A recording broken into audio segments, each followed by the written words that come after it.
Fala, dragões, tudo bem por aí?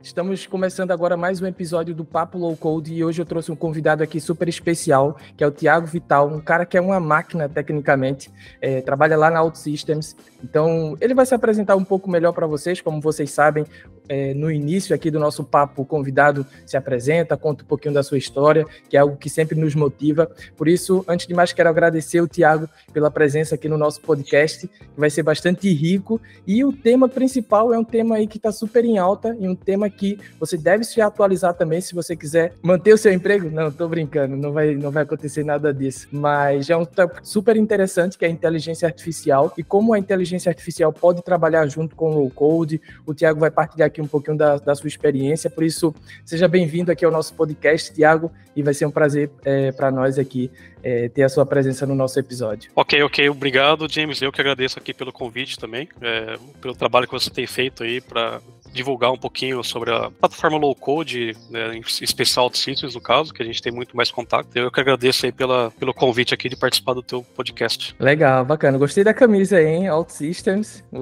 Isso. Como é que eu consigo uma dessa? Eu tô representando aqui também com essa que foi do evento do Odyssey, mas essa daí é bem legal também. Pois é, a OutSystems de tempo em tempo ela envia alguns mimos, né, pro pessoal, assim, e esse aqui foi um dos presentinhos aqui que a OutSystems mandou pro pessoal que trabalha lá na empresa. Ah, bacana. Então, Thiago, normalmente a gente começa aqui o podcast conhecendo melhor, né, o nosso convidado. Então, se puder se apresentar um pouco, contar um pouquinho da tua história da área de tecnologia, como é que tu começou, tu fez uma faculdade, fez um curso superior na área de tecnologia ou não, como é que é a história do Thiago, aí a sua jornada na área de tecnologia e agora com OutSystems, né? Agora ou já faz um bom tempo? Vamos ver. Então, hoje eu tenho 40 anos, né? Começo a trabalhar... de 25. Cara de 25, obrigado aí, né? Talvez é o corte aqui, né? A câmera, o filtro que eu tô aplicando na câmera aqui, né? Não, tô brincando. Mas quando eu tinha lá 13, 14 anos, eu lembro do meu pai ter comprado ali o primeiro computador, lá nos anos 90, não vou lembrar exatamente quando. Era um XTzinho, aquela tela monocromática, laranjinha. Talvez muita gente não passou por isso, né?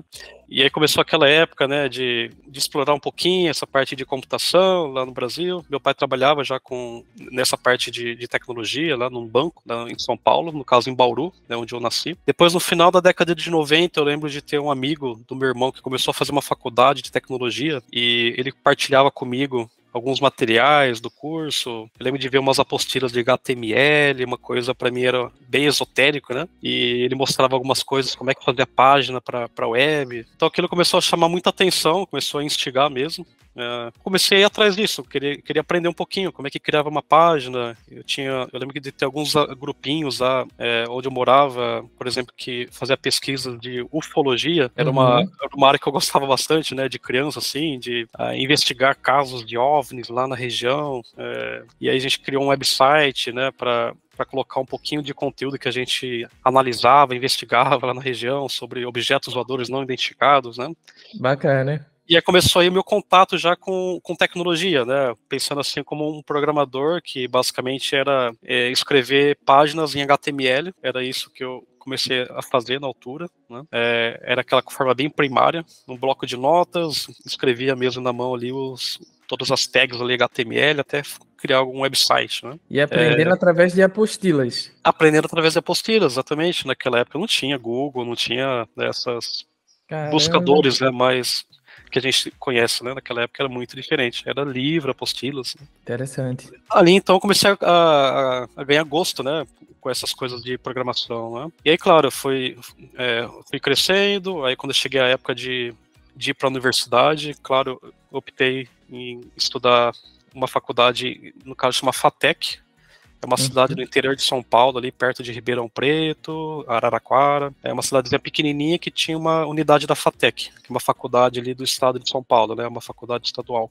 Uhum. E aí fiz o vestibular, passei no curso de processamento de dados, esse era o nome do curso, que é muito antigo Processamento de também, dados. processamento de dados era o nome do curso. E claro, aí dali para frente, aí sim, eu comecei a fazer estágio, aí já começando a aprender um pouquinho mais a parte de programação com linguagens como o PHP na época, JavaScript, né, claro, desenvolvimento em parte web sempre vai ter JavaScript, Uhum. mas PHP, então, foi a minha primeira linguagem de back-end, né, que eu trabalhei, que eu aprendi, né, Legal. PHP. Eu lembro ainda que era PHP 3 também, era uma programação estruturada, não era nem orientado a objeto, né, que Uhum. a maioria das linguagens mais tradicionais, como Java, .NET, né, é mais orientado a Sim. objeto. E aí sim, fiquei um bom tempo trabalhando com a linguagem PHP.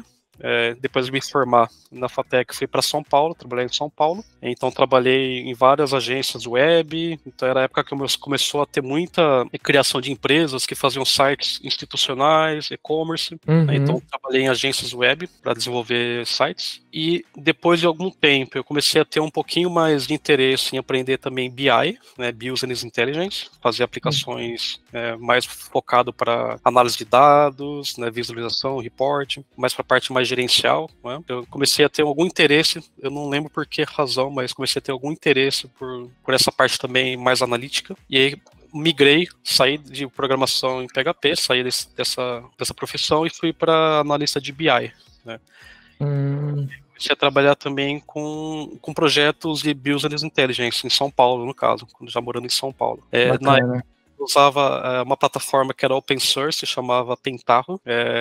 Era muito ainda embrionário no Brasil, poucas empresas usavam, feito em Java, mas já tinha também um pouquinho de conceito ali de low code, sabe, de Uhum. extrair essa questão mais técnica, né? Então tinha muita coisa visual, de criar ETL, né? ETL é extração, transformação e carga, né? É uma sigla em inglês, né? Uhum. Para fazer integração de dados, para preparar os dados, aí alimentar um metamodelos, né? Uma modelagem de dados preparados para tabelas de BI, né? Para Sim. fazer report, dashboard, para fazer cubo de dados, né? Então, Onde fica mais fácil a análise dos dados, né? Já é preparar os dados naquele formato em que eles vão ser consumidos lá no BI, mais ou menos exatamente. isso. Exatamente. Então já tinha ferramentas ali nessa plataforma que era bastante assim low code e realmente era fluxo, né? Tu arrastava caixinhas ali, fazia lógicas, era tudo meio visual, tudo bastante visual, né? Para fazer todo esse trabalho de transformação até alimentar os dados no metadados ali da parte do data warehouse, data mart, né? Das empresas. Então eu entrei nesse mercado de BI e ali eu me apaixonei mesmo por esse mercado, gostei bastante. Achei muito mais interessante esse conceito também, né, porque essa a ferramenta ETL, né, todo esse trabalho de ETL, tinha muitas empresas que faziam também script, né, programava mesmo, fazia script para fazer todo esse trabalho, né. Mas essa Uhum. ferramenta específica que chamava Kettle, que fazia parte dessa plataforma do Pentaho, eu não sei, a partir dali eu achei muito interessante o conceito ali, né, de abstrair muita complexidade, de ser tudo mais visual, você arrastava caixinha para Foi o ler um começo dado, aí, para exportar dados, era tudo visual, achei maravilhoso. Ou foi o seja, eu tinha começo da paixão pelo low code aí. é mesmo, porque eu acabei gostando desse conceito, né, de abstrair Agilizar, complexidade, né? pensar muito mais no negócio, em resolver o Uhum. problema do que ficar no tecnês ali, né, bater Sim, código ali para resolver problemas que levavam muito mais tempo daquela forma. sim. E aí, trabalhei em várias empresas também com BI, Pentaho, durante muito tempo foi a principal plataforma que eu trabalhei no Brasil. Depois, até passei por outras ferramentas da Microsoft, na época era Report Service, Integration Service, não tinha Power BI na altura ainda, era, Uhum. veio a surgir, pelo menos lá para o Brasil, para mim, depois de algum tempo. Tableau também, era uma ferramenta que eu trabalhei também, mais de visualização de dados. E aí sim, a minha experiência com OutSystems começa na empresa Randstad do Brasil. Eu entrei na Randstad, então, em 2016, eu não vou lembrar, teria que ver depois no LinkedIn aqui. Entrei na Randstad, então, para trabalhar exatamente no departamento de BI, né, para ajudar ali na Uhum. parte de reporting, dashboard, análise de dados mesmo. No entanto, a Randstad ela tinha todo o back-office dela desenvolvido em OutSystems, né, e era uma equipe aqui de Portugal que fazia toda a manutenção, novas melhorias, né, que fazia toda a gestão, toda a manutenção do back-office da Randstad lá do Brasil. E aí teve uma mudança um pouco de direção na empresa, o CIO mudou e ele tomou uma decisão ali de querer ter mais autonomia no Brasil, né, ter mais liberdade ali, e decidiu apostar em capacitar pessoas lá da Randstad do Brasil, né, do departamento de TI, para aprender a plataforma e conseguir ter mais autonomia, né, então passar um pouquinho a responsabilidade que era aqui de Portugal para uma equipe lá do Brasil. Foi onde eu demonstrei interesse em conhecer a plataforma. Então a Randstad ela contratou bootcamp para ser feito, né, para capacitar várias pessoas da equipe de TI lá do Brasil. Legal. Eu fui um deles, então, fiz o bootcamp. Era aquele bootcamp de uma semana e no final você fazia a provinha, o exame, que era aquela primeira, o Associated, né? E era tudo mesmo escrito, né? Não era online, era tudo mesmo um papel que você recebia, fazia o exame ali. Eu não sou dessa época aí, não. Naquela época era isso, Eu fazia bootcamp, no último dia tinha lá o exame mesmo em papel para você deve fazer. ser então o esquema quando é bootcamp para empresas, eles devem aplicar dessa forma, deve ser isso. Eu acho pouco provável que ainda que seja assim, eu acho que hoje em dia é tudo online. Tudo também, né? Sim. Eu acho que sim, porque o exame ali em papel é tão fácil aquilo depois passar, não sei, né? Por questão de segurança, talvez, né? Mas eu tô falando da época que eu comecei então com o OutSystems 6. Naquela época a Randstad usava a versão 6 da plataforma. Tá? Então, ok, várias pessoas da empresa conseguiu ter um know-how da plataforma, aos poucos foi feita uma transferência, né, da equipe de Portugal para as pessoas que estavam lá no Brasil. Começamos a ajudar, comecei a desenvolver ali, né, em conhecimento com OutSystems. Aí dali para frente eu trabalhei sempre com OutSystems. Né? Aí passei por várias outras empresas, na Randstad fiquei um bom tempo ali. Passei também pela empresa FICO, né, que tinha uma parceria com OutSystems e usava a plataforma para integrar com produtos internos de prevenção à fraude, análise de crédito, que era um dos principais core da empresa. Lá na FICO eu comecei a ter muito mais experiência também com projetos mais complexos, de trabalhar com empresas muito grandes no Brasil, de varejo, de banco, de seguros, onde eu tive desafios muito grandes mesmo, onde essa questão de arquitetura pesou bastante, de performance, porque eram aplicações que lidavam com muitas transações, com muitos usuários, muita massa de dados. Então, foi uma empresa onde tive desafios bem interessantes profissionalmente, né? Tive uma base muito boa ali, né, de arquitetar bem as aplicações, né? Boa. Então, nesse período eu estava ainda em São Paulo, e aí eu e minha mulher estava planejando já em constituir família, e São Paulo é uma cidade bastante difícil, assim, em termos de logística, né, de segurança, então a gente pensou em migrar para Portugal, né? Era o mercado onde tinha muito mais facilidade, né, para fazer a imigração, claro, tem muita oportunidade de OutSystems cá em Portugal, a empresa é de Portugal, então foi natural a gente vir para Portugal, né, pensando nesse movimento, né, de constituir uma família, de ter filhos, né, e isso aconteceu naturalmente, como era planejado, né, então viemos para Portugal, aqui em Portugal, aí comecei a trabalhar numa empresa que chama, uma consultora, que chama Do It Lean, e aí na Do It Lean eu estava alocado num cliente aqui que chama Brisa, que é uma empresa na área de, por exemplo, as portagens, no Brasil chama pedágio,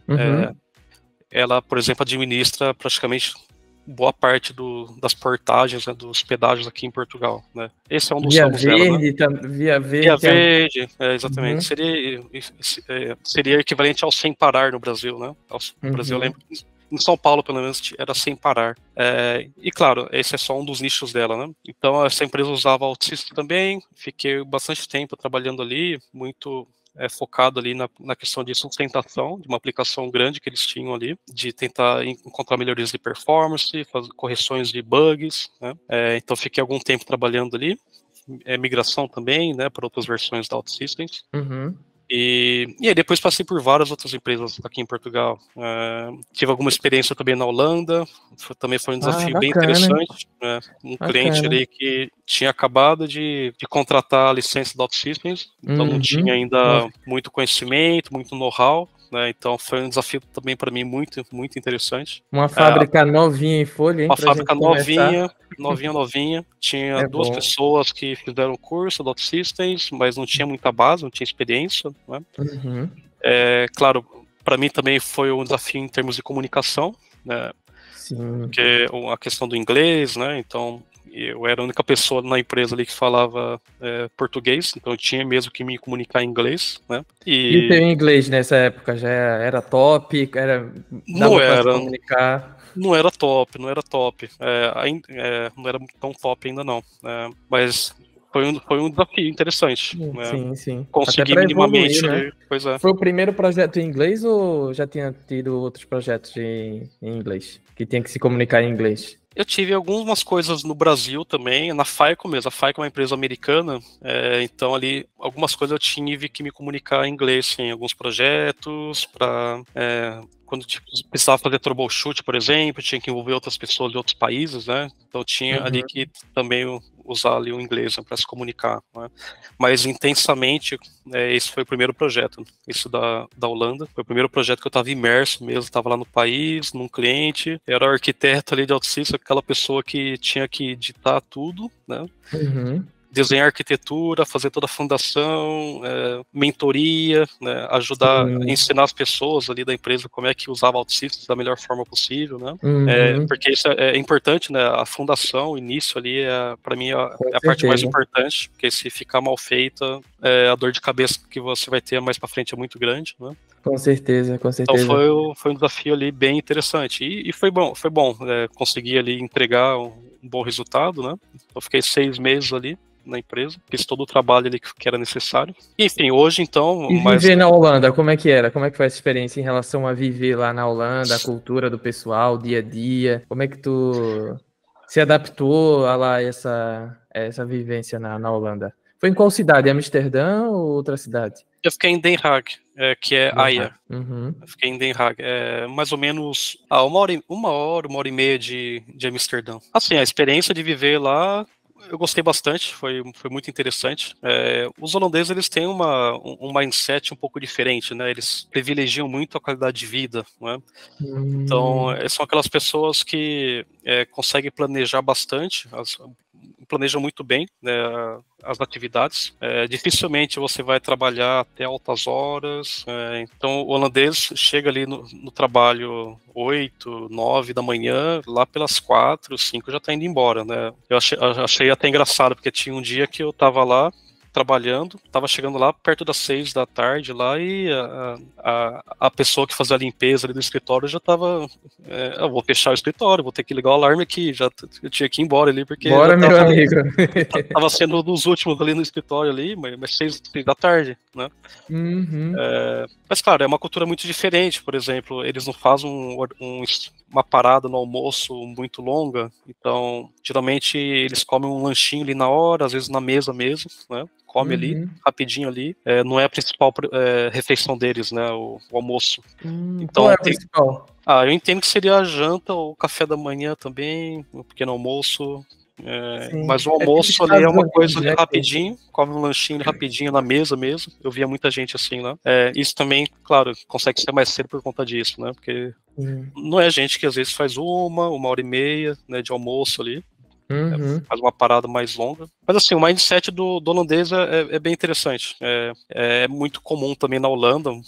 Agora já se fala muito desse trabalho de 4 dias por semana, né? É uma coisa que já tem, muitas empresas estão experimentando isso. Na Holanda isso aí já tem desde muito tempo. Antes da pandemia, desde muito tempo já tem isso na Holanda. Isso é bacana. Então, tinha muitos amigos lá que trabalhavam de segunda a quinta, ou de terça a sexta, ou 6 horas por dia. É comum na Holanda desde muito tempo isso, né? Se você está produzindo, a empresa está satisfeita, né, com o seu trabalho. Claro que deve ter um nivelamento também salarial, claro, não vai, né, mas enfim, sempre foi uma opção ter esse tipo de trabalho na Holanda. Tu viveria lá? Viveria lá entre Portugal e Holanda? Pois é, uma cultura muito diferente, é bastante diferente. Eu até cogitei mesmo, porque tem muita oportunidade também para lá de OutSystems, né? Até cogitei em viver lá.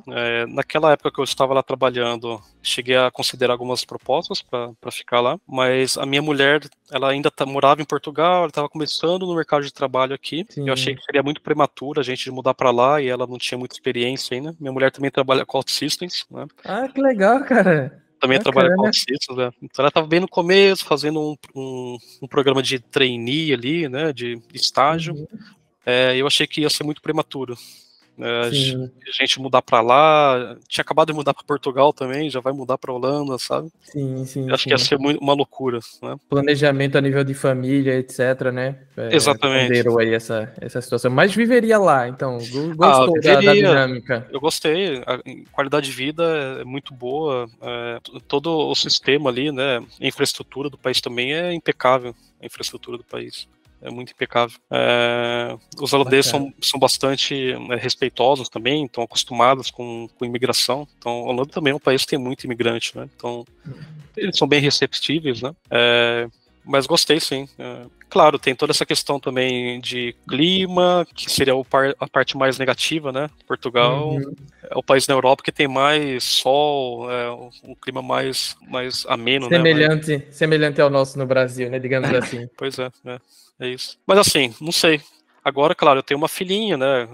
Lembrando que em São Paulo eu planejava ter filhos, agora eu tenho uma filhinha aqui em Portugal, nasceu aqui em Portugal.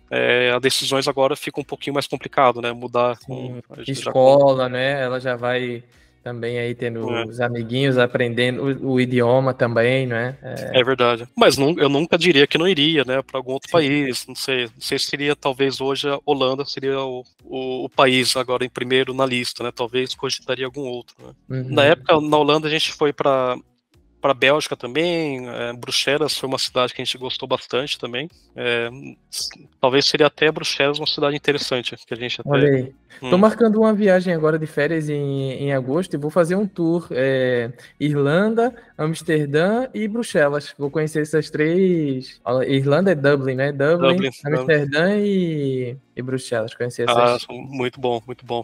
Dublin, em 2010, eu fiquei lá um tempo também. Fiquei lá 6 meses em Dublin, mas na época foi mais para fazer intercâmbio de inglês, né? Ah, Dublin também é uma bacana, cidade cara. muito, muito boa. Muito Essas boa. experiências, assim, essas experiências assim, de pelo menos 6 meses, acho que é bastante enriquecedora. Uma coisa é você ir como turista, passar 2, 3 dias, mas acho que vivenciar lá 6 meses, eu até tô planejando fazer umas coisas assim nesse sentido, sabe? Para fortalecer o inglês, viver mesmo uma Exato. experiência, uma cultura. Essas coisas assim são bacanas. Pois é, agora que tem essa onda aí dos nômades digitais, né? E, Uhum, claro, com todo o mercado de tecnologia que mudou bastante, muito mais remoto, então muito aham. mais fácil agora achar oportunidades de trabalho remoto.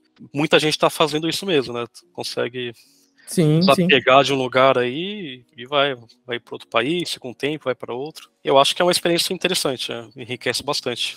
Não só profissionalmente, mas de cultura, né, É verdade, tudo isso. verdade. Experiência de vida mesmo, né? Ver como é que outras pessoas vivem, né? Conseguir ficar mais integrado ali, participar daquilo. Conhecer outras cidades, né? É legal, é É legal. muito legal, muito bom, né? Bacana. E depois então da Holanda, o que é que vem depois? Então, depois da Holanda, eu passei por uma seguradora aqui em Portugal, a Fidelidade, uma empresa de seguros aqui em Portugal. Uhum. É uma empresa muito interessante porque tem uma fábrica bastante grande que Foi uma usa das OutSystems. primeiras, eu acho, né? Acho que foi uma das primeiras também. Eu sei que durante muito tempo aí foi a maior A fábrica de maior. OutSystems no mundo. É mesmo a forma como eles usam OutSystems ali dentro é mesmo bastante impressionante. É muitas aplicações, é um mundo mesmo à parte. Ele é muito Então, grande. e já Muitas. tem um nível de maturidade com a plataforma já também lá dentro, né? A nível de É, processos, a nível de como exatamente. utilizam. A Fidelidade foi mesmo uma escola para mim, exatamente nesse sentido. É uma fábrica muito grande, em termos de processo, de políticas, né, de arquitetura. Ali, realmente, eles têm ali um trabalho muito, muito forte nesse sentido, né? Que até Sim. então eu tinha passado muito por empresas que tinham alguns projetos de OutSystems, algumas aplicações, né, pontuais. Né? Agora, a fidelidade, todo o core dela ali é feito em OutSystems, né? Muito microserviços, já ouvi falar assim por alto, muito microserviços dentro lá do próprio OutSystems, desacoplamento, expondo API REST, Service Action, tem... Ali Porque tem também de tudo. tem servidores, pipelines diferentes, arquitetura orientada a domínios, né, desacoplamento. Esses assuntos são bem interessantes. Só numa fábrica gigante assim começa para explorar esses conceitos. Exatamente, Então a fidelidade foi mesmo uma experiência mesmo muito boa mesmo, gostei mesmo bastante. E trabalhei também numa aplicação mobile também, já fazia tempo que eu não tinha trabalhado com aplicação mobile. Legal. Então eu trabalhei numa aplicação mobile que tinha ali um foco bastante importante dentro da empresa, né? Foi boa a experiência ali com a fidelidade. E aí depois da fidelidade, aí eu fui para Indigo, né? E na Indigo estou trabalhando na OutSystems mesmo, na área de R&D da OutSystems. A equipe que eu trabalho, então, toma conta do Lifetime, Service Center, essas soluções que são feitas em OutSystems, né? São aplicações feitas em OutSystems, né? Isso é muito curioso, isso é muito interessante. É interessante, né? Interessante. É um exemplo, né? Uma empresa que desenvolve uma plataforma low code, né? Ela usa muito também internamente para aplicações internas ali, e claro, aplicações para os clientes. Usa também o próprio OutSystems para desenvolver aplicações também, que vão gerar valor para os clientes e também internamente na empresa, né? Então ali eu já estou 2 anos e meio, mais ou menos, acho que é 2 anos e meio por aí. Então a equipe que eu trabalho, basicamente mantém o Lifetime e o Service Center na O11, tá? Então, essa equipe que eu trabalho só diz respeito ao O11.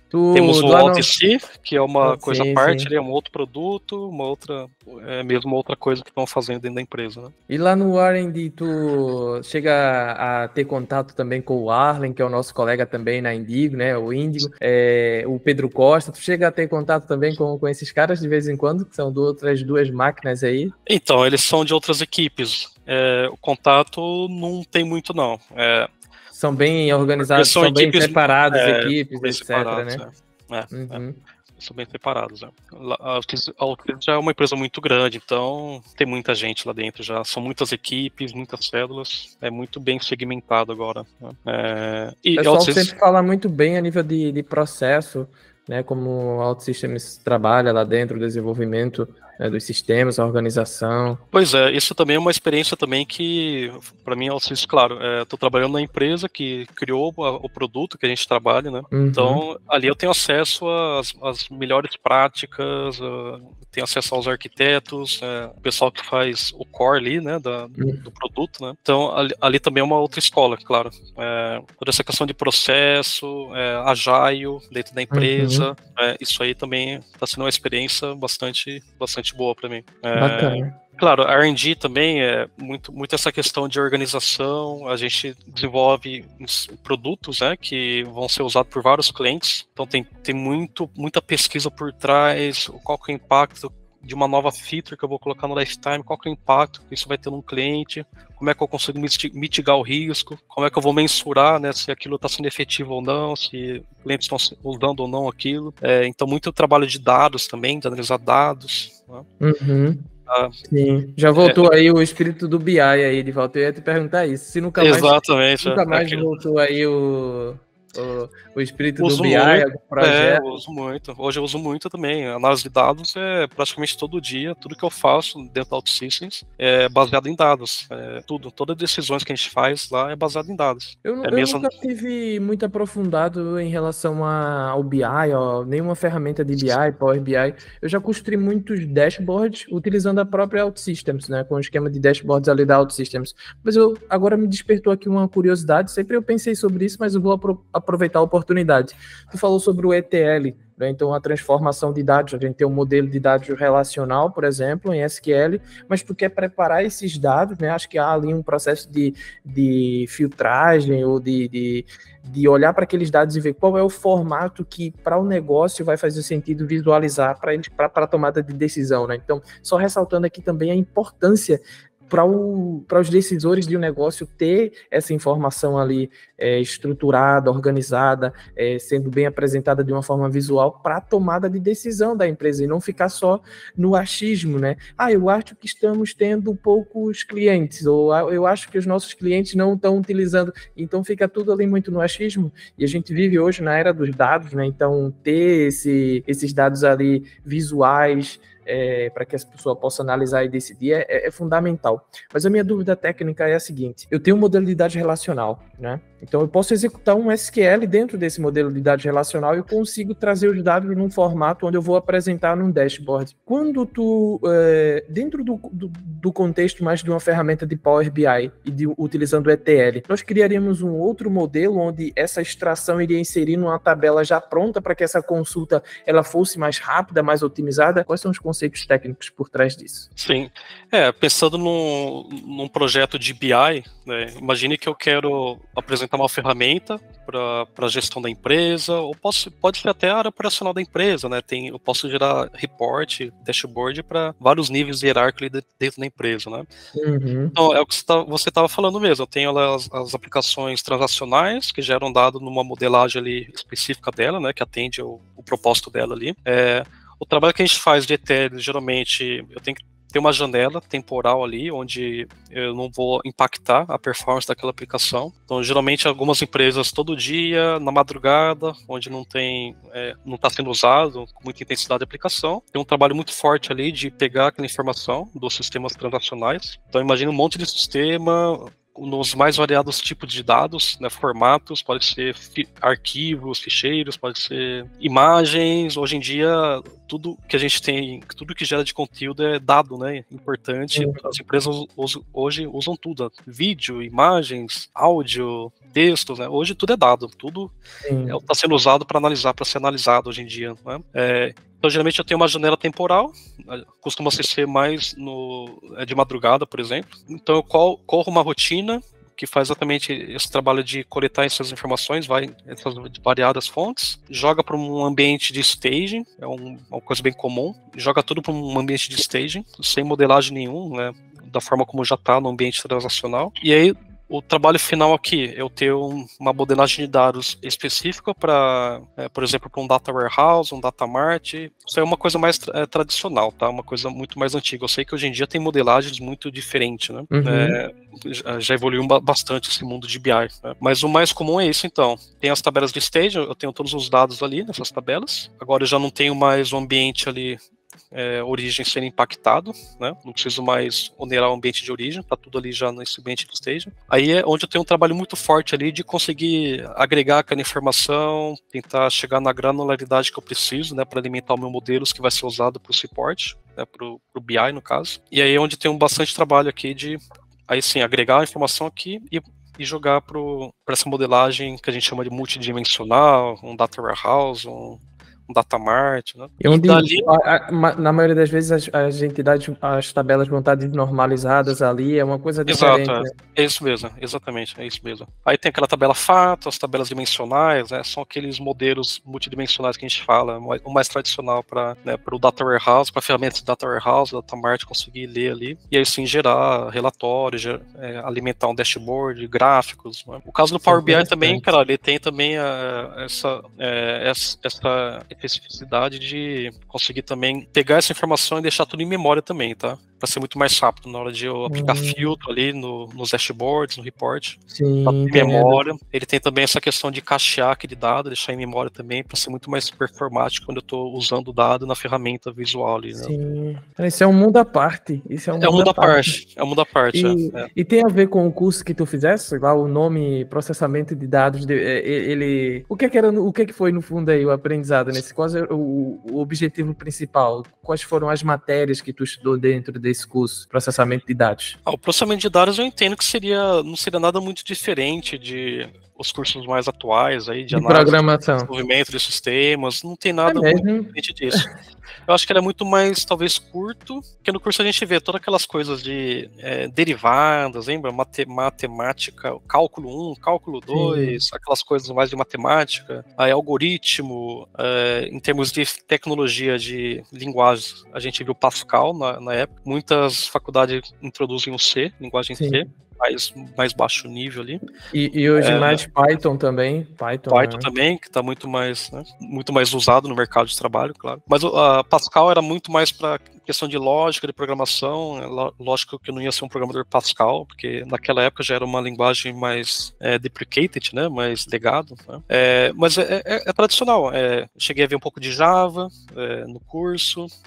Aí sim, modelagem de dados para sistemas transacionais. Né? Na época não entrou nada de BI naquela época, não tinha nada de BI não no meu curso. Mas é um curso, eu acho que é muito semelhante de análise e desenvolvimento de sistemas, que eu acho que é o nome mais para ver, ciências da computação, né? Algo assim, né? Claro que sistemas de informação. Exato. Claro que ciência da computação, acho que é um pouquinho mais a fundo ali, né? Talvez entre muito mais na parte de hardware, né? Mais na parte de cálculo, de algoritmos mais complexos, né? É mais para a área científica, de pesquisa, eu entendo também dessa forma.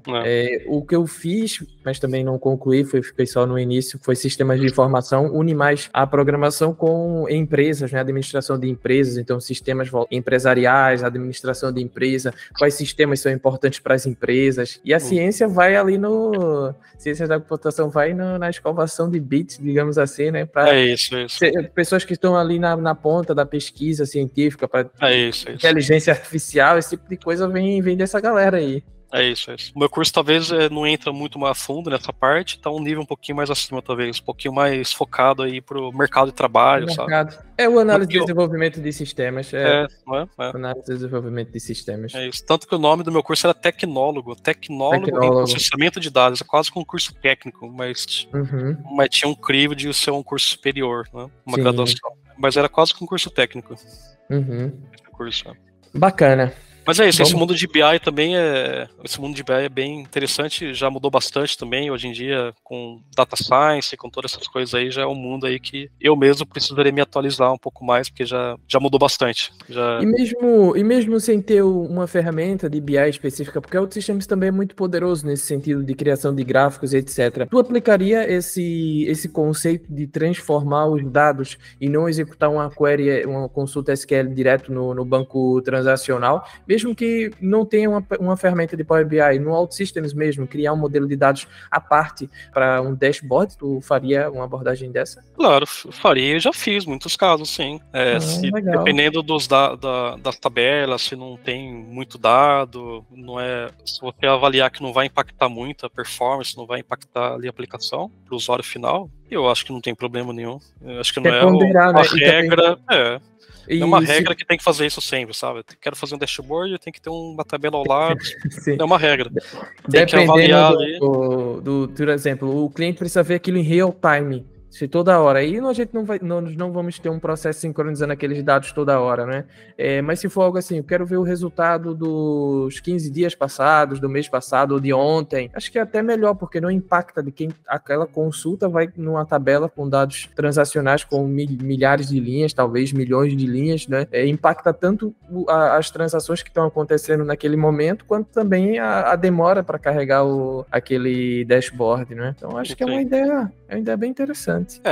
Tudo isso tem que considerar, né? Claro, a massa de dados é muito grande, qual que é o nível de utilização da aplicação, tudo isso tem que considerar, tem que pontuar para ver se faz sentido eu criar um modelo de dados separado, né, para report, pensar a periodicidade, né, que eu vou alimentar isso, né, é muito mais necessidade do cliente, né, qual que é a sua necessidade de consumir esses dados. Se a pessoa vai consumir uma vez por semana ou só uma vez por dia, então tu vai tentar arquitetar aquilo para entregar o dado, né, conforme a necessidade de negócio ali da empresa, né. Agora, claro, é uma aplicação pequena, a massa de dados é pequeno, tem limpeza, por exemplo, nunca são tabelas que vão crescer indefinidamente. Se eu consigo criar um report, um dashboard ali nessa mesma massa de dados, tudo bem, não vejo problema nenhum. Se não vou impactar os usuários, não vou impactar nada.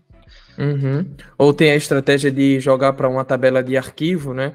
jogar para uma tabela que vai ficando ali com o histórico, enquanto a tabela de transação mantém uma quantidade... mas normalmente o dashboard iria precisar também desses dados do histórico, né? Dependendo do relatório e dos gráficos, ele teria que ter também essa informação. Sim, é tudo isso. Vai precisar coletar essa informação muito antiga, aí claro, aí tem que repensar, né? Será que não é bom ter uma tabela já com os dados já agregados, já sumarizados, já prontos, né? Bacana. Mais performático, né? Tiago, na tua jornada também teve uma fase ali mais de empreendedorismo também, não é? Na área de educação, foi até daí que a gente se conheceu melhor, pude trocar uma ideia contigo em relação ao teu projeto aí na área de educação. Conta um pouquinho pra gente sobre esse projeto. Pois é, eu tenho desde quando eu mudei para Portugal, começava a entender um pouquinho o mercado aqui em Portugal, o mercado de trabalho, eu sempre tento entender um pouquinho a oportunidade de negócio também, né, em tudo que eu faço assim, no meu dia a dia. E aqui em Portugal, acho que não é diferente de vários outros países no mundo, tem uma demanda muito grande por profissionais de tecnologia. Então, basicamente, faltam profissionais de tecnologia.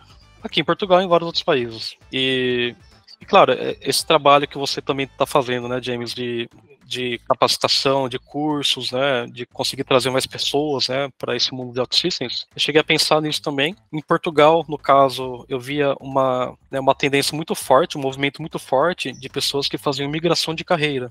Isso é algo que eu acompanhei dentro das empresas também. Então, era uma pessoa que se formou em biologia, por exemplo, eram mesmo pessoas que eu vi mesmo, né, no mercado de trabalho, até ajudei também, em empresas que eu trabalhei, fiz algumas mentorias. Pessoas que se formaram em biologia, não tinha trabalho aqui em Portugal, mas não queria mudar, né, para outro país. Também tinha interesse em aprender tecnologia, então fazia academia de OutSystems, começava um estágio numa empresa e migrava de carreira.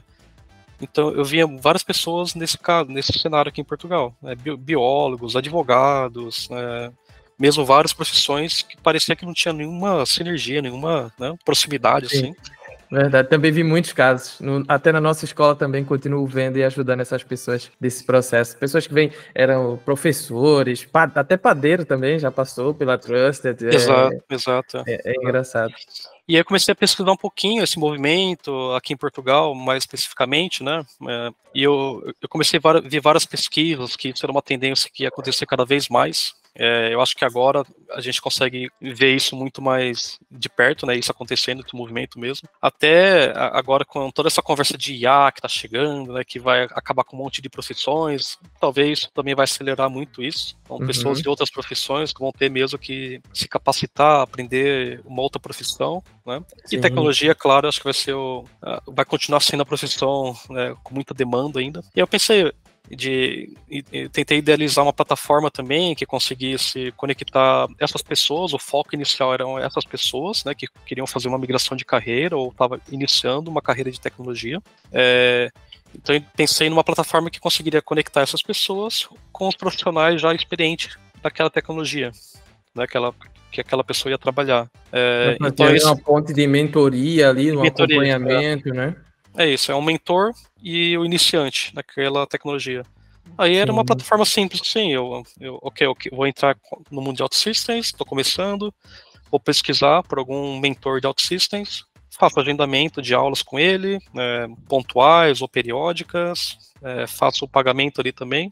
O modelo de negócio essencialmente era esse, né, no começo, né? Então o foco principal era mesmo essas pessoas. Isso é muito interessante.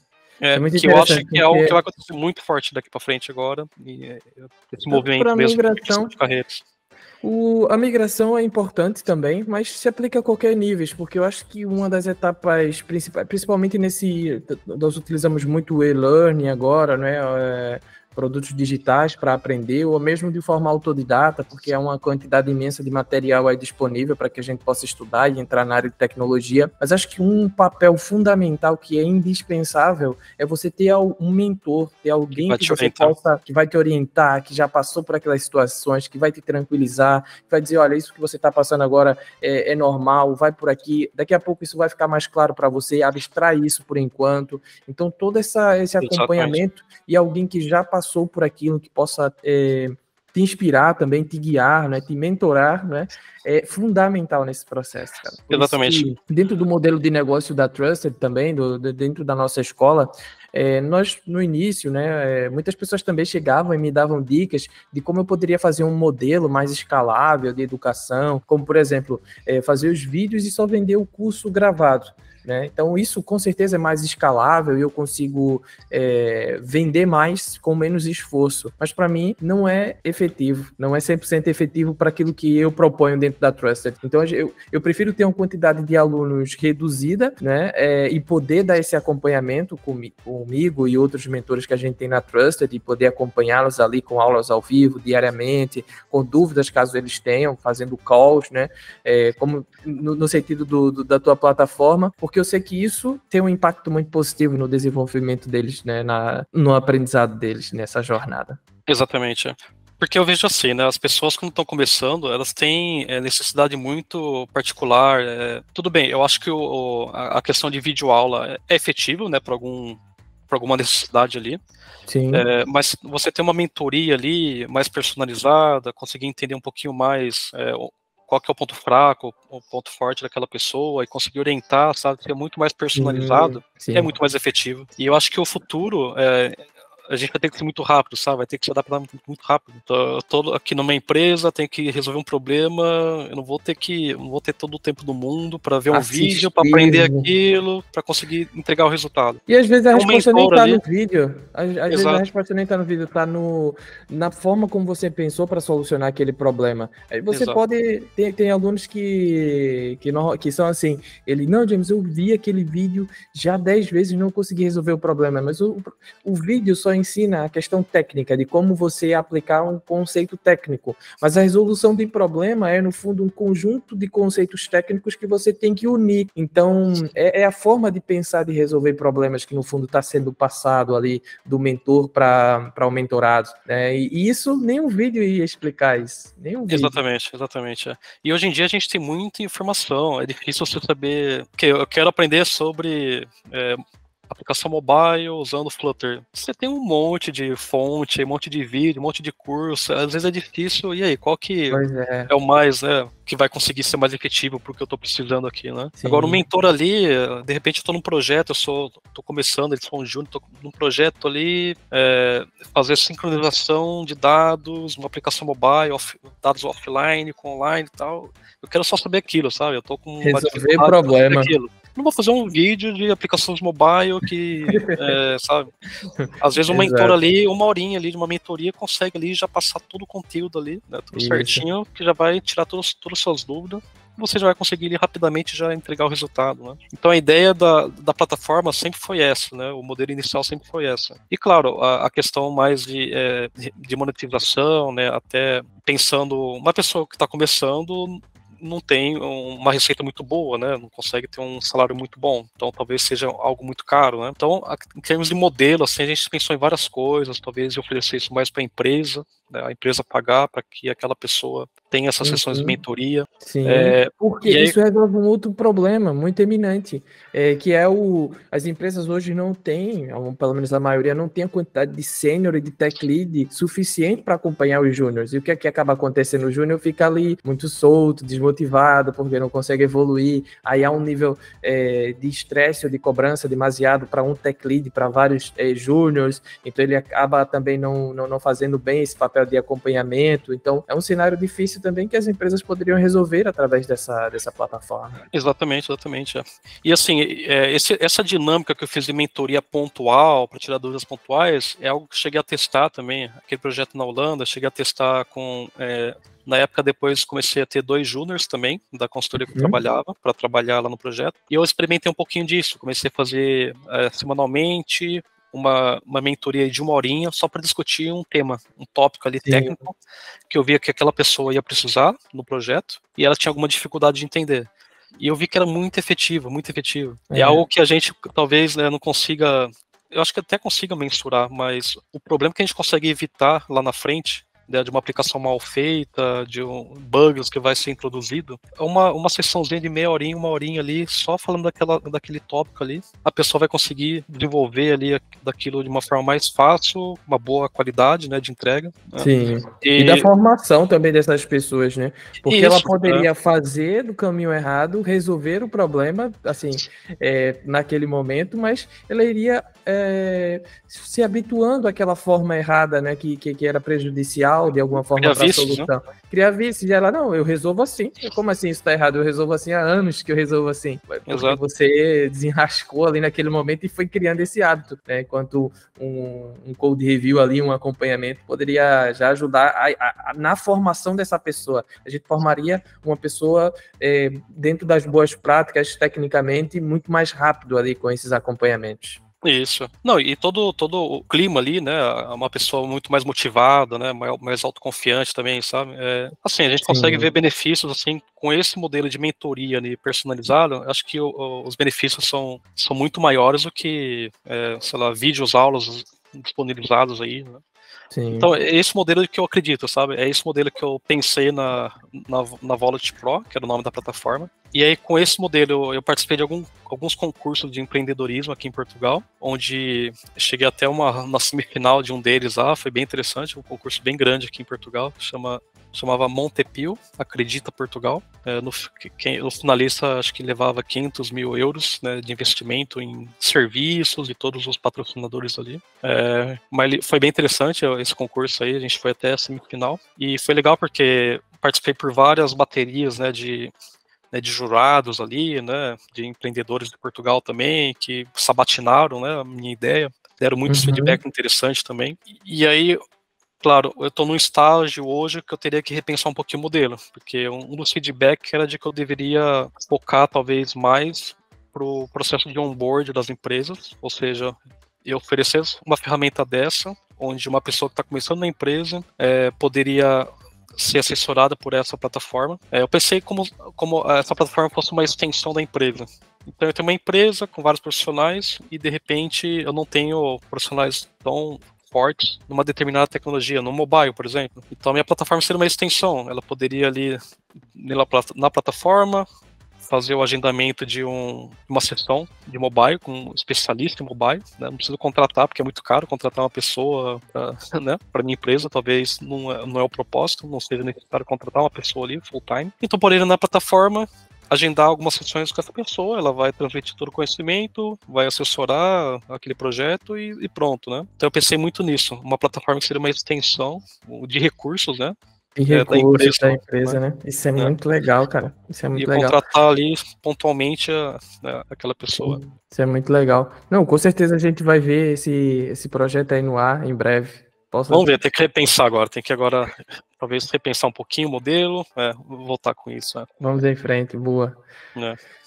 Uma coisa interessante também, teve um período, claro, não tinha a minha filhinha ainda, né? Eu gostava muito de participar de hackathons. Eu adorava hackathons. Então, é um mundo à parte também que eu gostei muito. Uma experiência que eu achei muito interessante e indico para todo mundo.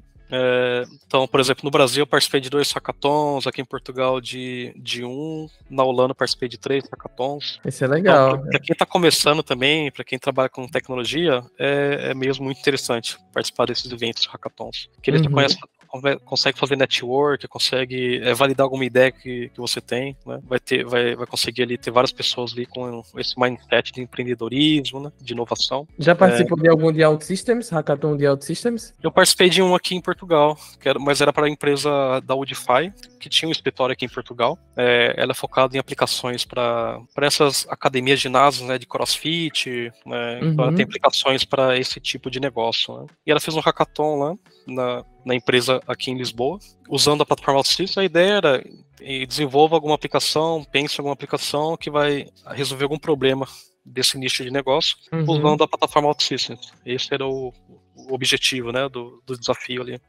E tinha um prêmio? Tinha um prêmio. No prêmio, a gente levou lá um voucher para fazer o exame da OutSystems, tinha lá voucher também para comprar coisas na FENAC, acho que era 300 euros na época. Tinham vários brindezinhos ali, né? Foi bem interessante. Legal. E a duração? Durou quanto tempo? Duração foi 24 horas. Foi É 24 mesmo, horas. normalmente Então, é assim, e vai para um lugar, todo mundo, isso, e foi isso. fica lá, isso é A legal, gente hein? chegou lá sábado de manhã e saiu domingo de manhã. Foi isso. Vamos É bem organizar intenso. um, É bem intenso, é vamos, bem intenso. vamos organizar um para na área de educação, eu já pensei nisso, É seria legal. interessante, é interessante, é. E a gente vai lá para dentro, lá na OutSystems, faz lá, ver se eles conseguem deixar o escritório lá disponível 24 horas. Levam a Eu acho que galerinha pra lá. eles gostam de promover isso também, com certeza, com certeza. Legal, legal. Organizar bem isso daí, eu acho que interesse tem. Tu tem conhecimento de como funcionam os hackathons aí? Já participasse de alguns? Acho que era legal a gente ver um evento desse sentido aí. É interessante. O formato Aí. o mais comum é esse mesmo. Você chega sábado lá de manhã ou sexta à noite e vai embora só no domingo, sabe? É cansativo, bem cansativo mesmo. Porque você vai dormir numa Mas é cadeira uma lá. experiência, é uma experiência legal, é uma É, experiência legal. não, é uma atmosfera muito interessante. Você conhece muita gente. Na Holanda mesmo, participei de 3 lá. Um foi da Adidas, por exemplo. Foi lá no escritório da Adidas. Uhum. E tinha gente do mundo inteiro, lá da Alemanha, da Índia, da China, tinha gente do mundo inteiro. Aí se É faz legal, muito network, assim, é bem interessante, bem interessante. legal. Não, se o pessoal aí da comunidade achar que é uma boa ideia, comenta aí, Hackathon Educação OutSystems, pra gente organizar. É verdade, é um bom tema.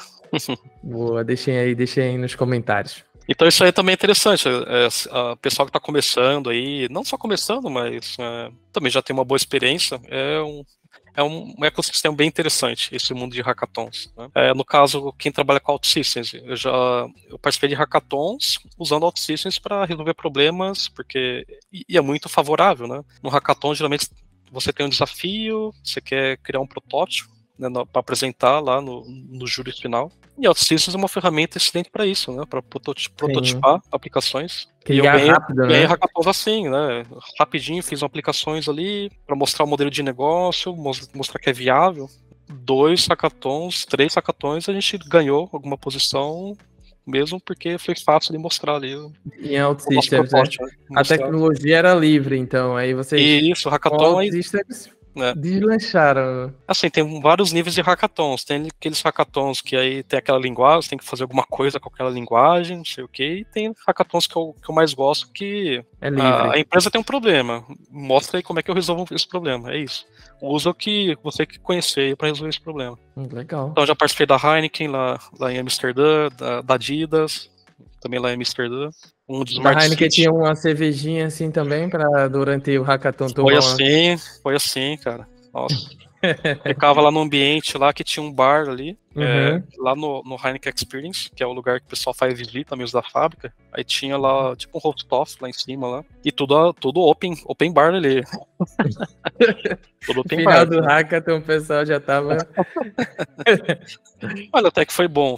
Não vi nenhum pessoal ali que passou do limite. Passou do Até que limite. o pessoal foi bem moderado. Mas foi uma experiência muito boa. O da Heineken, por exemplo, o desafio da nossa equipe lá foi predizer qual que era a cor da cerveja mediante um dataset que eles passavam pra gente, né? Um dataset com a composição da cerveja, né? Os grãos, levedura, todas aquelas coisas, a pressão, a temperatura, o tempo. Passava um dataset ali todo, claro, anonimizado, né? Não conseguia identificar as coisas, era tudo identificação, entende? Claro, por questões óbvias, né? Tudo segredo, né? Da empresa ali.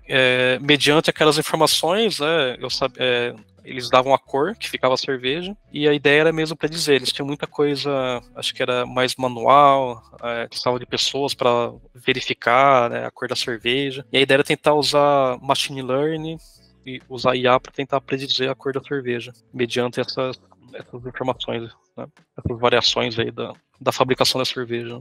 Foi bem interessante também. São desafios assim, sabe? Você vê assim que você não imagina, né, cara? Pois é. Cerveja, né? Porque tem uma norma europeia mesmo que a cerveja Pilsner tem que ter aquela variação de cor, sabe? Uhum. Norma mesmo, acho que a Europa tem a sua norma, os Estados Unidos pode ter outra, o Brasil pode ter outra, mas era bem interessante.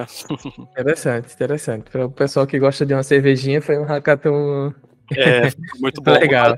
O da Adidas, por exemplo, nosso grupo, a gente fez uma aplicação usando blockchain para tentar rastrear, né? Imagina um tênis que é fabricado, não sei, na China, e aí, claro, essas empresas aí têm muito problema de falsificação também, né? Então a ideia era conseguir ter um beacon ali dentro, um tokenzinho que tinha blockchain, toda a logística que ele ia passando, armazenava informação no blockchain. Uma pessoa que comprava aquele calçado, aquele produto, também alimentava o blockchain com aquela informação, e tudo isso para garantir que cada tênis era um token, basicamente. Cada tênis tinha um token único e um blockchain que ia alimentando a informação, né? Toda a alteração daquele tênis de pessoa, de lugar que ia passando, de dono, ia alimentando o blockchain, armazenando no blockchain, né? Aí eu conseguiria saber todo o histórico daquele tênis, por onde ele passou, se ele é autêntico ou não. A ideia era... Isso é legal para itens de marca de valor, não é? Tem aí grandes marcas que têm produtos caríssimos aí. Esse produto, esse tecnologia interessante aplicada a isso, né? Para saber se aquele produto é verdadeiro ou não. Exatamente. O nosso produto nesse hackathon da Adidas foi exatamente isso. A gente fez uma aplicação lá em OutSystems para mostrar como é que seria toda essa experiência. Interessante, de fazer a leitura, de comunicar com o servidor simulando comunicar com o servidor da Adidas para saber todo o histórico do tênis, por onde ele passou, se ele é autêntico ou não, tal. Bem interessante mesmo. E esse a gente ganhou em segundo lugar, esse concurso aí. E foi legal. Bem concorrido mesmo, bem concorrido. Tinha gente do mundo inteiro, né? E o prêmio? Esse daí também foi tipo voucher. Na Amazon. Nunca é grana assim, não, né? Raramente voucher, grana. Mas voucher pra usar na Amazon, voucher. Então tinha lá, acho que era 500 euros pra usar, pra comprar coisas na Amazon. E vários outros brindes lá que eu já não lembro mais. Mas o pessoal não vai nem tanto assim, né? Pelo não é dinheiro. Experiência. Agora, quem levou o primeiro lugar, sim, teve uma experiência legal de ir lá na Alemanha, conhecer a fábrica da Adidas, fazer uma experiência lá dentro da Adidas, lá, conhecer algumas coisas. E eu acho que ia participar de um hackathon com vários finalistas, que eles faziam em vários lugares do mundo fazer esse hackathon. E aí acho que ia ter uma competição dos finalistas lá na Alemanha. Né? Isso aí é legal, hein? Isso aí é legal. Esse foi o primeiro lugar, mas ficamos no segundo. Mas foi ótimo, a experiência foi bem bacana. Bacana, meu amigo. Na minha equipe mesmo, desse hackathon, tinha uma menina da Bulgária, uma pessoa da Alemanha, um indiano, sabe? Isso que é legal também, você faz network aí com um monte de gente. Isso é top, isso é 5 estrelas. 5 estrelas. Entrando aqui um pouco no assunto de inteligência artificial, então entrando mais no nosso tópico técnico, foi um prazer para mim conhecer um pouco mais da tua história e da tua jornada, muitos aprendizados também, aprendi para aprender algumas coisas, aproveitei para aprender algumas coisas e também para o pessoal com certeza conseguiu aprender também em relação ali ao BI, né, dentro da tua jornada. E falando um pouco agora de inteligência artificial e um pouco da tua participação também na comunidade, alguns workshops que tu já fez sobre esse assunto. O que já foi a tua experiência dentro desse sentido? Fazendo alguma aplicação em OutSystems, misturando com inteligência artificial? Tu é um entusiasta nesse assunto, gosta desse assunto? Fala um pouquinho aí pra gente sobre esse assunto. Sim. Acho que hoje em dia não tem como a gente falar de tecnologia sem abordar inteligência artificial, não é? Hoje em dia isso aí, claro, com o ChatGPT, isso aí tá, acho que revolucionando aí, tá causando bastante burburinho aí no mundo todo, né? Verdade. Eu esqueci de mencionar, mas, por exemplo, quando eu morava em São Paulo, eu tinha feito a formação em processamento de dados, eu fiz também um MBA em Big Data Science, então eu cheguei a fazer uma especialização também, tá, em Data Science, né? Mas assim, por exemplo, uma das empresas que eu trabalhei aqui em Portugal foi a Bull, né? Bull de B-O-O-L, né? Então, uma empresa também que foi bem interessante, eu entrei nela bem no início, quando eu estava começando ainda, tinha poucos funcionários, hoje ela está muito grande, sim. Depois, eu lembro que na empresa a gente começou a promover meetups, né? Meetups que são alguns encontros, assim, coloca algum tema, vai ter uma pessoa que vai falar, vai fazer uma palestra ali de algum assunto, aí chama o pessoal da comunidade, vai lá, assiste, faz um network, bate-papo, né? Em um dos meetups eu fiz uma apresentação, que é exatamente usando técnicas de machine learning para resolver problemas de negócio dentro de uma empresa. E nesse meetup, por exemplo, o que eu fiz ali, né, para tentar mostrar algum potencial que tem usando IA, né? Então eu criei uma página simples, né, em OutSystems, simulando um pedido de crédito, né? Imagina que eu preciso pedir um crédito numa financeira para comprar um imóvel, comprar um carro, bem tradicional, bem padrão. E geralmente dentro dessas empresas eu tenho muitos processos humanos, manuais, que vão avaliar, que vão verificar os documentos, que vão ver o que você está pedindo, ver o seu histórico. Tem muita coisa manual, né, que passa por muitas pessoas até ter o pedido aprovado, né? Verdade. E nesse meetup o desafio foi exatamente tentar usar inteligência artificial para melhorar esse processo, para ser um pouquinho mais ágil, né? Para ser talvez mais efetivo também, né, com menos erros. E o que eu fiz foi exatamente, tinha um BPT por trás, um processo por trás, feito em OutSystems também, que iniciava o processo de verificação, né, de avaliação daquele pedido de crédito. Em algum momento ele derivava para uma Human Activity, aí estou entrando bastante no TechNews aqui, né, para uma Human Activity.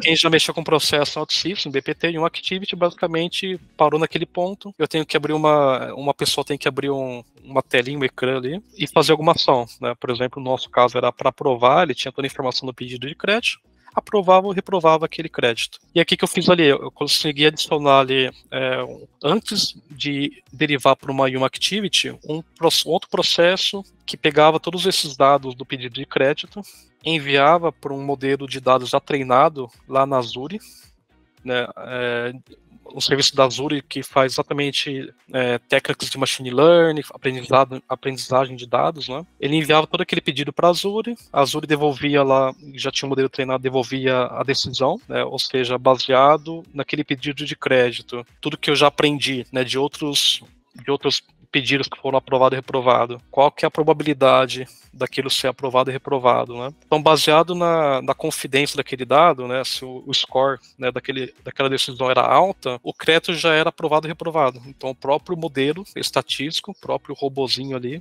conseguia já tomar uma decisão, né? Então, esse é um exemplo bem simples, né?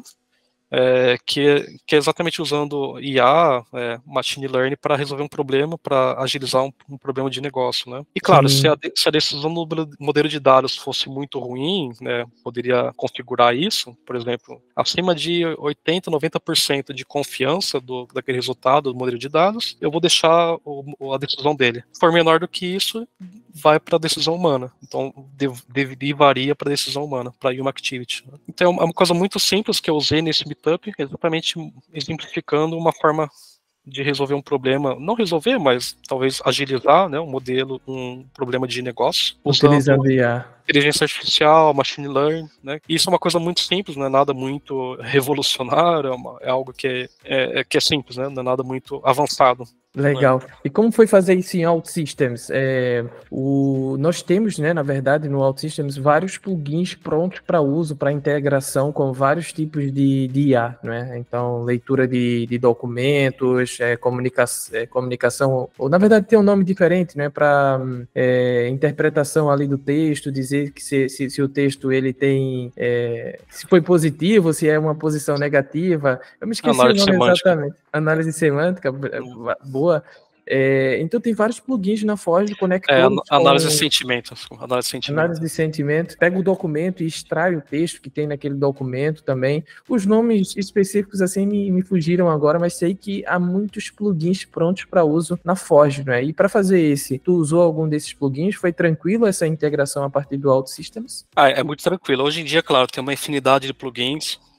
Porque assim, no final, essas ferramentas, serviços de IA que a gente tem disponível hoje em dia, que em várias plataformas, que seja Amazon, Azure, Google, agora OpenAI, isso aí a comunicação, a integração com essas ferramentas são meio padrões, né? Então, às vezes é uma chamada REST, SOAP eu acho que já não tem mais tanto, mas a maioria deles deve ser tipo uma chamada REST, né? O plugin que a gente tem na Forge é muito mais para fazer um wrapper, né? Para facilitar ali. Sim. Né? Aí deixar ainda mais fácil, né? Ainda mais alto nível. Exatamente, mais alto nível, né? Porque se eu quiser integrar com essas ferramentas, eu tenho que entender muito mais a fundo ali, né? Cada método, cada input, output, talvez a autenticação com esses serviços, né? Esses plugins aí já tentam abstrair toda essa complexidade, né? Então é muito fácil e está tornando cada vez mais fácil essas coisas, né? Quando eu fiz esse trabalho mesmo, esse desafio nesse meetup com a integração com a Azure, ML, né, de Machine Learning, era uma integração SOAP na época. Então, fazer uma integração SOAP para pegar todos os dados que eu tinha já de tomada de decisões, né, da análise de crédito, enviava via SOAP, ele treinava o modelo, né, porque, claro, o machine learning precisa ter um histórico de dados, né, para treinar, para ele conseguir tomar decisões, né. E era uma outra chamada SOAP que eu enviava naquele momento que eu vou fazer a análise de crédito, enviava aqueles dados do formulário, é uma chamada SOAP, e ele devolvia já o resultado da decisão, com o score ali da confiança, né, da qualidade daquela decisão, né. É muito simples, cara, é mesmo chamada integrações, na OutSystems é uma integração. O Claro segredo que também está em como vamos treinar esse modelo também, né? aí já é uma coisa muito mais... Do negócio. Então, até isso que você está falando, até isso aí está ficando muito mais simples, né? Que nem com OpenAI, essas ferramentas, hoje em dia está muito mais avançado. A gente começa a ver isso aí muito mais fácil, até para quem não conhece muito bem de estatística. Eu sei que talvez eu esteja exagerando, mas praticamente você vai conseguir jogar o dado lá. O que você tem de dado aí? Joga para lá. O próprio modelo lá já mastiga aquele dado ali, faz alguns insights ali daquele dado e já te devolve lá. Você não precisa mais. Qual o algoritmo que eu vou ter que usar aqui, né, para ajustar o algoritmo? Porque hoje um trabalho de data science é exatamente isso, né? Conseguir identificar ali as features, né, do teu dado ali, né, que vão ter pesos ali, qual o algoritmo que eu vou usar, ajustar o algoritmo, treinar o dado, higienizar dado, né? Tem todo um trabalho muito forte, né? Mas o que eu vejo no futuro, essas ferramentas aí que estão vindo agora e estão muito mais fáceis de usar, mesmo você vai jogar o seu dado para lá, a própria ferramenta já vai mastigar aquilo ali, vai tirar alguns insights e já te devolver a informação. Eu acho que isso aí vai ser o futuro, de IA mesmo, né? Bacana. Isso que tá falando você tinha comentado no começo, essa análise de sentimento no dado. O primeiro hackathon que eu participei no Brasil foi exatamente isso que a gente usou. A gente ganhou em primeiro lugar esse hackathon, foi da Inmetrics. O que a gente fez naquela época? Isso foi em 2017, já faz um tempinho, não antes ainda, em 2015, 2016. O que a gente fez na época, começou aquela tendência muito forte, né, das empresas serem muito criticadas pelos consumidores, em Twitter, um produto que comprou com defeito, e aquilo gerava ali uma repercussão muito grande, né, de uma pessoa que tinha muitos seguidores, fazia um comentário sobre o produto de uma empresa, ou o próprio serviço de uma empresa, aquilo tomava uma dimensão muito grande, né? Muito grande. E na época a gente fez uma ferramenta que ficava lendo todos os twitters. Claro, a API do Twitter é aberta, né? Tem a API do Twitter, é aberta. Algumas coisas é aberta, não sei como é que tá hoje, tá? Já mudou muita coisa, eu acho, hoje em dia. O Elon Musk tá liberando cada vez mais coisa. Tá liberando, tá bom. Mas a ideia era... liberou o código. É mesmo, já não tô acompanhando isso, não. O Elon Musk tá mudando muita coisa lá. E na época a gente fez uma ferramenta exatamente, uma empresa, por exemplo, imagina um banco ali, né, que quer monitorizar melhor as redes sociais, ver o que o pessoal tá comentando ali. A nossa ferramenta era exatamente para isso, cara, ficar analisando os sentimentos, né, dos posts que as pessoas faziam sobre o banco, por exemplo, baseado no perfil da pessoa, os seguidores, o teor do texto, se era muito negativo. A gente alertava o banco, né, para o banco tentar tomar uma decisão para diminuir o impacto que vai ter na imagem, né, da empresa, né? Sim. Então, o nosso produto nesse hackathon foi exatamente isso. Daí usando o IA também para isso, né? Aí tinha um algoritmo que a gente fez em Python mesmo, que ficava lendo lá os twitters e fazia análise de sentimento mesmo. Análise de sentimento. Se aquilo era positivo, negativo, neutro. E aí a ideia era gerar um alerta ali, tenta talvez falar com aquela pessoa, né, para tentar evitar um prejuízo maior, né, na imagem da empresa, né? A ideia era isso. Bacana, também usando técnicas de machine learning, né, de IA. Né? Sim. Mas hoje em dia a IA vai ser muito mais fácil. Hoje em dia tá sendo muito mais fácil usar isso. Então, Tiago, esse é basicamente como podemos utilizar a IA, não é? A inteligência artificial, junto às nossas aplicações para resolver os problemas do negócio, não é? Então, facilidade aí na Forge, vários componentes, vários plugins, facilidade também dos provedores, né, de IA, dessas empresas que você falou, Google, Amazon, Microsoft. Isso aí é muito bacana, mas também tem uma outra vertente, né, que é a IA para ajudar nós, desenvolvedores, a ser mais produtivo, ou não. Será que elas vão nos substituir em algum momento?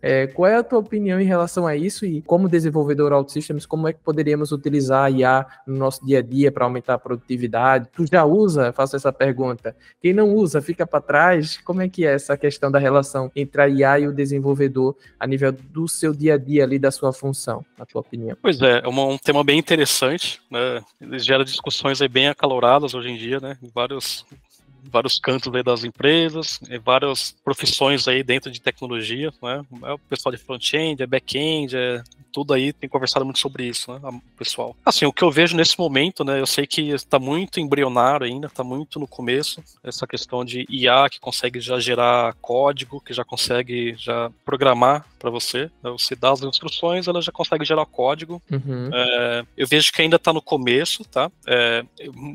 Muitas pessoas que eu vejo usando isso já no dia a dia, claro, identifica muito problemas ainda, né, que não tem como você pegar exatamente o código que ela gerou e já colar ali, compilar e já está tudo pronto, né? Muita coisa você tem que ainda alterar ali, né, modificar para ficar 100%, né? Mas eu acho que vai chegar um nível mesmo que vai ser muito provável, por exemplo, que eu não vou precisar ter uma pessoa que vai ali programar no back-end. Eu falo ainda mais no nível do pessoal que programa com essas linguagens mais tradicionais, né, de back-end, né, não usa a plataforma low-code. Né. Uhum. Eu acho que pelo menos essas profissões é muito provável que a IA vai conseguir substituir. Eu falo mais no sentido de programações mais corporativas, né, porque, claro, a IA vai precisar também saber, sempre vai ter que aprender como é que eu crio o código, né? Ela não aprendeu sozinha, né? Ela aprendeu exatamente com pessoas que desenvolveram com uma base, né? Exatamente, você sempre vai precisar ter ainda programadores, claro, né? Não vai substituir 100% os programadores, né? Mas assim, o próprio movimento de low code, né, que a gente está vendo aqui no mundo, agora várias outras empresas grandes também já entrando nesse mercado, claro, não é preciso ser um especialista para constatar que realmente a plataforma low code é mesmo a tendência ao futuro, né? É só ver como é que as outras grandes empresas estão entrando nesse mercado também. O próprio movimento, o crescimento dessas plataformas low code, eu acho que já é um pouquinho disso, né, de ter substituído muito a necessidade de ter aqueles programadores tradicionais ali dentro da empresa, né, para desenvolver sistemas. Né. Agora, a IA talvez vai dar um outro nível, né, talvez vai auxiliar um pouquinho mais quem trabalha com plataforma low-code, no sentido de acelerar ainda mais o desenvolvimento de sistemas e aplicações corporativas. Né. Eu acho que pode chegar mesmo a um ponto aqui, quem trabalha, por exemplo, com OutSystems ou qualquer outra plataforma low-code, onde, como é no ChatGPT, né, que você coloca uma instrução, ela consegue gerar um código, eu acho que é bem provável que vai conseguir chegar a esse nível no futuro. Uma pessoa talvez mais a nível de negócio ali, ele conseguir mais facilmente ali colocar algumas instruções, alguns requisitos, e a plataforma low-code já gerar muita coisa ali pronta, né, sem a necessidade de um programador ali que conheça muito a fundo ali OutSystems, sabe, que tem que modelar, que tem que escrever lógica, ou fazer toda a front-end ali, criar, né, a parte de front-end. Eu acho bem provável, e eu acho que a maioria das plataformas low-code estão tentando ver esse caminho, né, de melhorar os produtos entrando nesse caminho, né. Sim, com certeza. Quem não vejo usar assim, o IA, né, sendo profissional, sendo empresa, eu tenho essa visão. Quem não estiver usando inteligência artificial para impulsionar ou a sua empresa ou o seu trabalho, vai ficar para trás de alguma forma. Vai. Eu, por exemplo, o que eu uso de IA hoje em dia? Eu tenho alguma dificuldade muito forte ainda com front-end, né?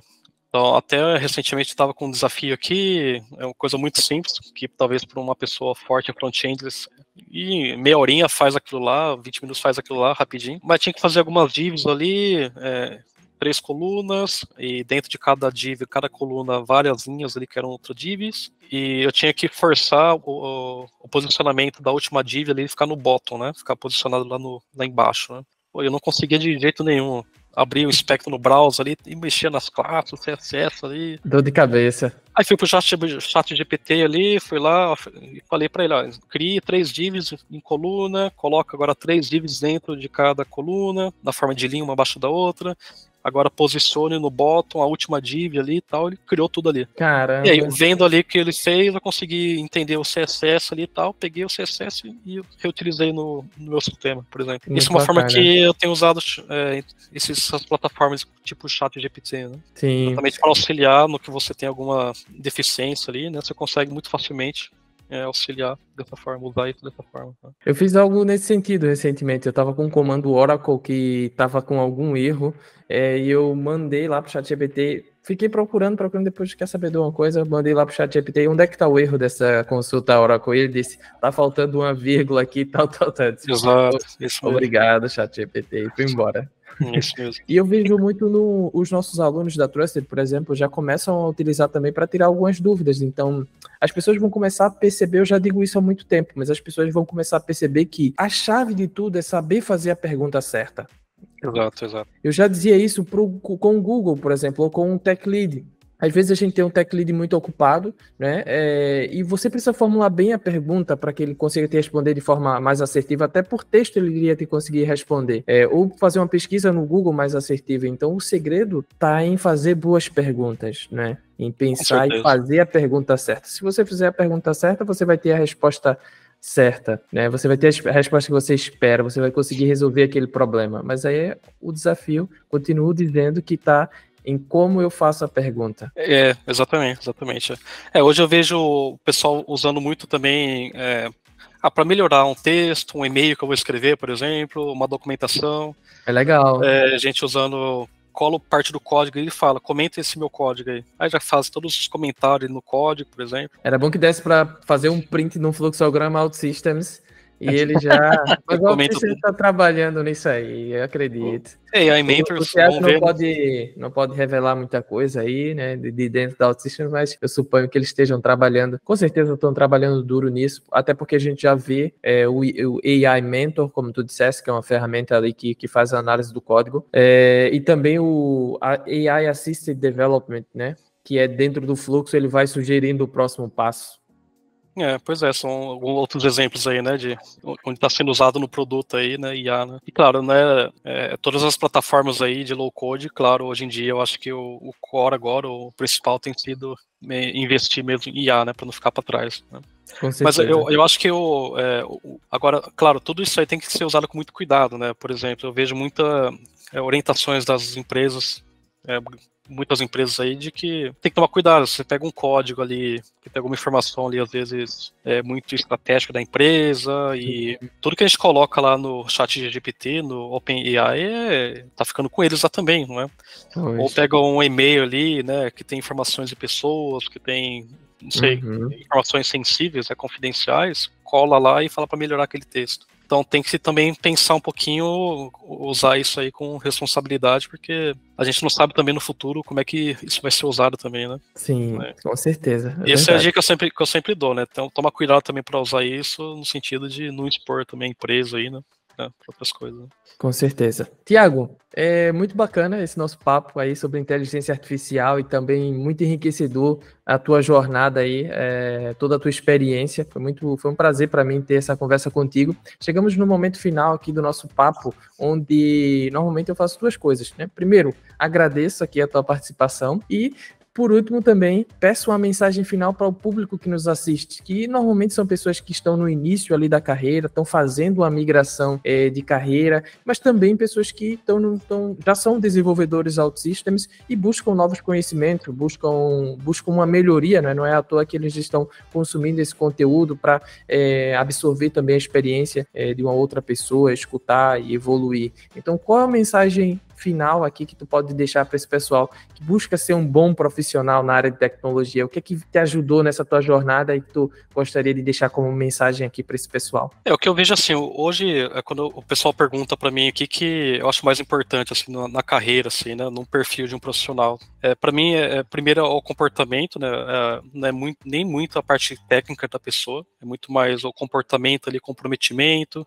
a abertura que ela tem de ter uma mente mais aberta, de conseguir conseguir aprender novas tecnologias. Para mim, o primeiro ponto é comportamento, né? É aquela pessoa que está mesmo aberta, que sabe que o mundo está sempre transformando, muitas tecnologias novas vão surgindo, e a pessoa ela tem aquela capacidade, né, tem aquela abertura de aprender uma coisa nova. Porque antigamente, eu lembro quando eu comecei a programar, era muito aquela disputa, né? PHP é melhor do que ASP é melhor do que Java é melhor.